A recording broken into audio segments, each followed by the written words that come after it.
তা জানি।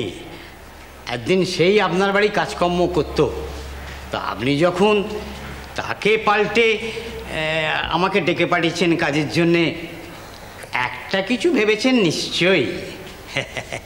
আপনি পাকা লোক, তার মধ্যে শাস্ত্রাচার নিষ্ঠা কোনো কিছুর একটা অভাব দেখেছেন নিশ্চয়ই। না না না না না, তা একেবারেই নয় ঠাকুরমশাই, এটা রাখো।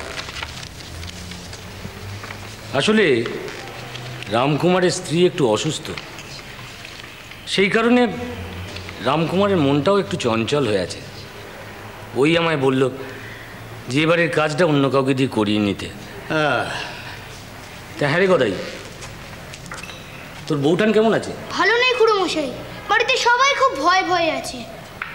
হ্যাঁ, যাক, যে কথা বলছিলাম বাবু, মানে আমি তো এমন কিছু বেশি চাইনি। ওই মন্দির বাসমতি চাল, 5টা ধুতি, 5টা শাড়ি, 5টা সুপুরি আর 5টা পৈতে, আর 5 ঘি, ফল ফলাদি যেমন দেবেন। দুদিনের কাজ তো, 5 টাকা দক্ষিণা। হ্যাঁ, আর একটা কথা আপনাকে বলি ফেলি, আমার ব্রাহ্মণী, তার অনেক দিনের শখ রাবড়ি খাবার, তা ছেলেপুলেরাও খাবে, তো ওদের জন্যে 200 রাবড়ি। হ্যাঁ, আপনার মানজাসের কথাই বলছি। আহা গো, এই ভেবে একেবারে সারা বছরের খোরাকি। কি বললি, কি বললি তুই? ডেপো ছোকরা কতটা, যত বড় মনে হয় তত বড় কথা। বড় কথা নয় গো, বড় কথা নয়। আমি যাকে যা বলি হক বুঝেই বলি। শুনছেন, শুনছেন কি বলছে? না শুনে উপায় কি, ও তো সামনেই বলছে। সত্যি সত্যি বামন হয়েছেন কেন? ভগবানের পায়ে মানুষের পুজোর নৈবেদ্য পাঠিয়ে দেওয়ার জন্য, নাকি পুজোর নাম করে নিজের ঘর বোঝাই করার জন্য? গদাই, তুই চুপ কর। আপনি জানেন খুড়োমশাই, ইনি এখানে আসার আগে কি করেছেন? কি করেছে? এ হলো রাখাল, এর মা অসুস্থ হয়ে বিছানায় পড়ে। আচ্ছা, তাই নি 1 পয়সার বাতাসের পুজো দেওয়ার জন্য এর কাছ থেকে 2 টাকা দক্ষিণা চেয়েছেন। আরে বল বল আমার খুড়োমশাইকে বল। আগে আমি 2 টাকা দেবো কোত্থেকে? তাই নি পুজো দেওয়ার অস্বীকার করেছেন। সে কি মশাই? হ্যাঁ নিশ্চয়ই, আমার মূল্য তো আমাকে দিতেই হবে। আমি তো বলেছি ওকে, জানা গায়ে অনেক বামুন আছে, তাতে করে যা। আমাকে ফিরিয়ে দেবেন না ঠাকুরমশাই?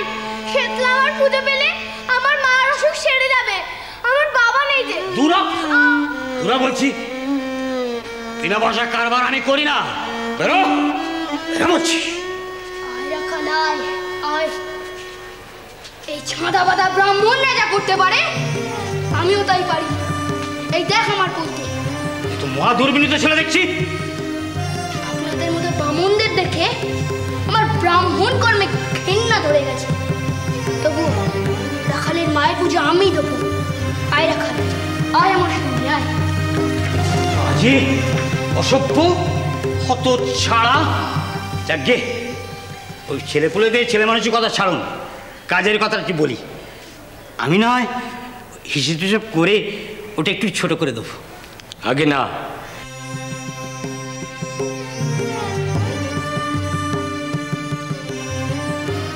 আপনাকে দিয়ে ধর্মানুষ্ঠান করিয়ে আমার নিজের অধর্মের বোঝা বাড়াতে পারবো না।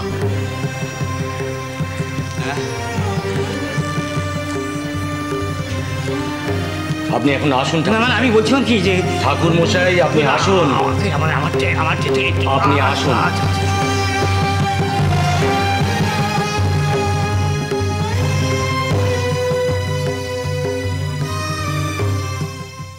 দাও মা মাখন ননি, ননি দাও মা নন্দরানী, দাও দাও মা মাখন ননি গো, দাও মা মাখন ননি, ননি দাও মা নন্দরানী, দাও দাও মা মাখন ননি গো, ননি দাও। কিরে খুব যে। না মা। কি না মা? ধ্যাৎ। আচ্ছা বেশ, ধ্যাত তো ধ্যাত। ও মা, শোনো না মা। হাতে কাজ আছে খোকা, বল। একটু বসো না।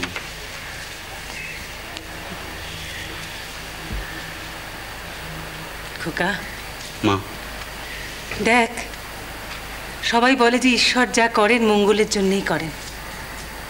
তা রঘুবীর চেয়েছেন বলেই তো হচ্ছে। আর ওর যা আকুল করে চাওয়া খোকা, পুরো গর্ভ তো পুড়িয়ে আনলো বল। জানো মা, ওর নাম মনে ভীষণ জোর মা। আমি জানি খোকা। আর ঠাকুর ঠাকুর করে শরীর টরীরও ভালোই আছে। দেখ, ও ঠিক কাটিয়ে দেবে। উফ, এই যেন একটা বিরাট যুদ্ধ মা। যুদ্ধ? কার সঙ্গে খোকা? কার সঙ্গে নয় বলো? স্মৃতি, ভবিতব্য, নিয়তি, গ্রহ অবস্থান, সবার সঙ্গে। দেখিস আবার রুকে দাঁড়াসনি। তবে সমর্পণ কর। সে যাই করি মা, আজ আমার চাওয়াটুকু শুধু আর স্বপ্নের আকাঙ্ক্ষা নয় মা। মা, আজ আমি একটা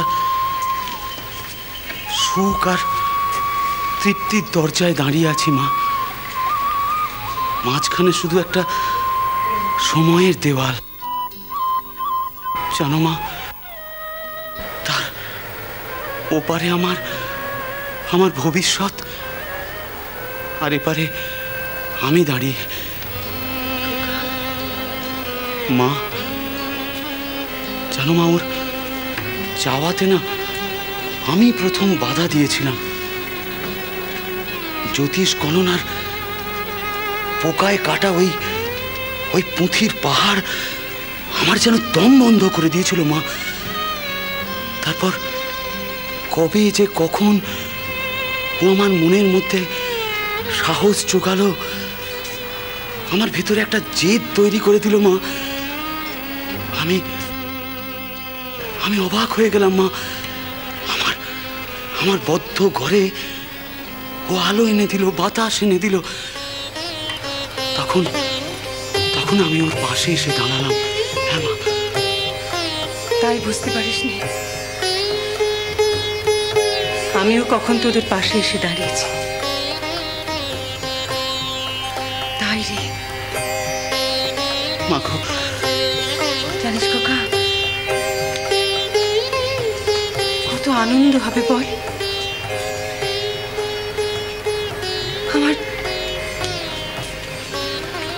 আমার দিন যেন আর কাটছে না।